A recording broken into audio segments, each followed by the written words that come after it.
pertanyaan yang pertama, Ya. kalau melihat pasar sekarang dibandingkan tahun-tahun lalu, permintaan ayam ini cenderung naik atau gimana Pak? Kalau Biasanya momen seperti lebaran atau hajatan atau musim tertentu gitu. kalau untuk ayam kampung sih cenderung naik. Kalau untuk peningkatannya biasanya seperti itu. Jarang yang turun kok seperti ayam ras itu kan.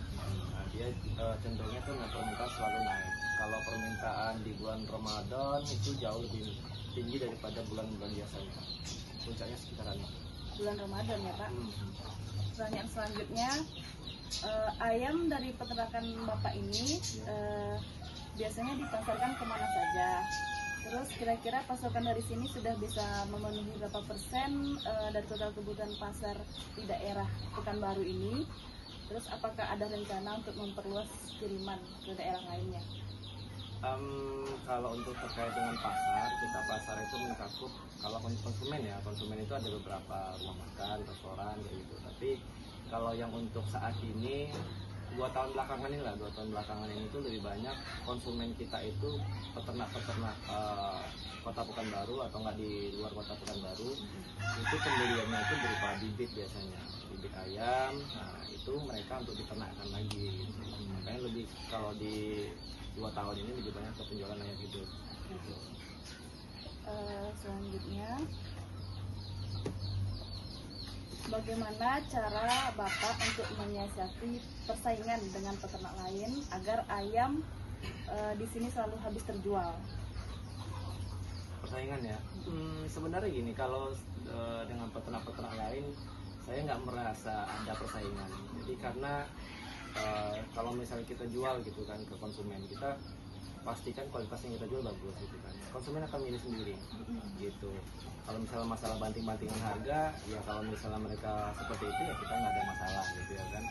Tapi kalau misalnya untuk kita tetap jaga kualitas, nanti pelan-pelan juga nanti konsumen akan milih gitu sih. Pertanyaan selanjutnya, kalau boleh tahu kenapa dulu memilih membangun kandang ayamnya di sini Pak? Nah, apakah ada syarat atau pertimbangan khusus gitu? Sebenarnya dulu dari awal itu karena memang kan tanah lokasinya di sini, jadi saya bangun rumah di sini. Beternak ayam itu awalnya memang untuk skala kecil awalnya, gitu kan. Karena mikirnya kalau mau buat usaha kira-kira apa nih yang bisa di sekitaran sini bisa dimaksimalkan. Ternyata peternakan ayam kampung untuk di daerah sini worth it gitu. Nah lokasinya juga nggak jauh dari pusat kota. Selanjutnya, saat ini total ada berapa banyak ayam yang dipelihara dalam satu periode?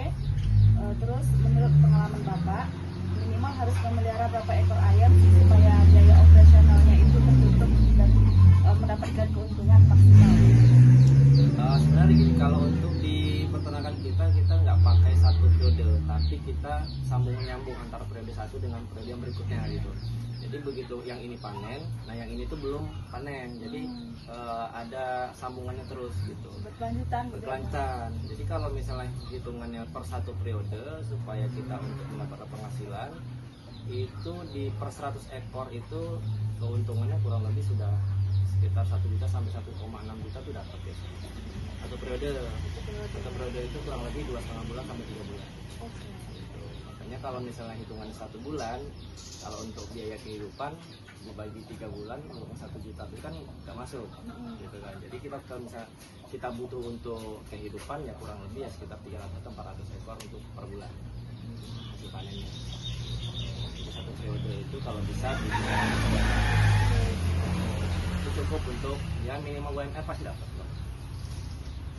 Ya, terima kasih Pak. Terus selanjutnya apa saja alat dan mesin utama yang paling penting dalam mengelola kandang ayam di sini?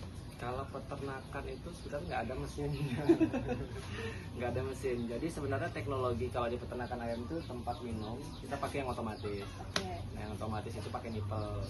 Terus yang kedua tempat makannya itu yang bisa di stop gitu. Jadi kalau kita ngasih makan operasionalnya itu kita jauh lebih ringan. Jadi kita tidak ada ngasih minum setiap hari, yang minumnya udah otomatis sudah ada. Paling yang perlu kita tambahin makan. Kalau pembersihan kandang, sebenarnya kita nggak ada pembersihan kandang. Jadi per panen baru kita. Selanjutnya bisa diceritakan Pak gimana alur proses pemeliharaan ayam di sini dari awal bibit masuk sampai panen. Kalau untuk tipe pedaging itu masuk itu usia baru menetas kurang lebih usia 1 sampai 2 hari. Itu nanti masuk ke kandang brooding dulu. Kandang brooding itu usia 1 sampai dengan 30 hari nanti di situ. Nah, kandang brooding itu dia ada suhu penghangatnya. Nah, itu nanti di dalam itu ayamnya itu kita pakai alas kandangnya itu berupa sekam padi. Nah, setelah usia 30 hari, bulu sayapnya udah mulai tumbuh sempurna, baru pindah ke kandang pembesaran. Kandang pembesaran itu usia 30 hari sampai dengan panen nanti di situ. Alas kandang pertama pakai sekam padi juga, tapi dia areanya terbuka. Gitu. Beda sama kandang yang untuk anak yang kandang brooding itu kandangnya tertutup. Lalu. Selanjutnya, apakah teknologi atau alat yang digunakan di kandang saat ini sempat memicu kekhawatiran atau protes dari warga sekitar? Sebenarnya kalau dari segi teknologi, itu tadi seperti yang saya sampaikan gitu ya kan, karena kita pembuatan pakan bisa dibilang nggak ada, jadi kita nggak butuh mesin pembuatan pakan karena kita pakai pakannya full pabrikan. Terus yang kedua dari segi teknologi paling minum yang kita pakai yang otomatis. Terus kalau yang ke warga ya, warga itu cenderung malah di sekitaran sini nggak tahu kalau kita peternakan ayamnya sebanyak ini gitu kan, karena pertama tidak ada baunya, tidak mengganggu tetangga juga. Mungkin itu mereka merasanya itu nyaman-nyaman aja. Di sekitaran sini kan kebanyakannya perkebunan sayur. Selanjutnya, bagaimana pembagian tugas pengelolaan di peternakan ini Pak? Siapa yang bertanggung jawab sebagai pengelola harian, pelaksana lapangan, dan bagaimana koordinasinya gitu? Kalau terkait dengan pembagian tugas, sebenarnya saya ada beberapa yang bagian operasional untuk pemberian pakan, minum dan lain-lain itu ada satu orang yang handle, dia fokus untuk itu aja. Tapi kalau misalnya setelah nanti pemberian pakan itu sebenarnya sudah nggak ada kerjaan lagi kalau dari peternakan. Nah, kegiatan kita di peternakan ini selanjutnya kita itu lebih ke arah menerima tamu, ada pembelian, pembelian DOC, pembelian ayam gitu kan. Nah, itu hubungannya dengan konsumen-konsumen yang datang atau tamu-tamu yang ingin belajar beternak atau diskusi sharing, paling ke arahnya gitu aja.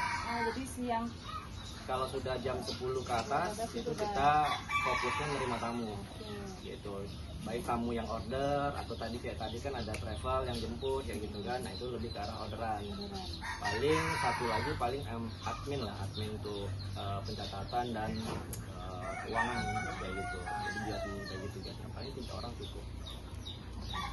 Saat ini ada berapa total pekerja di sini Pak? Totalnya sekarang cuma 3 kemarin Pak. Sekarang 3 karena kemarin bulan April baru resign. 3 sekarang kalau cukup, tapi kedepannya kita mau nambah lagi, kayaknya nambah 2 karena belum dapat. Kita butuh admin. Apakah ada keahlian khusus gitu ya Pak? Atau bagaimana dengan sistem penggajiannya? Apakah per bulan, per proses panen atau gimana? Kalau untuk yang di bagian kandang itu ada gaji pokok per bulan.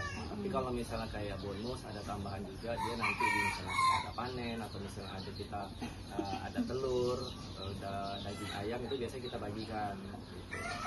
Tapi nanti next kita akan buat satu sistem yang kita butuhkan orang dari luar juga.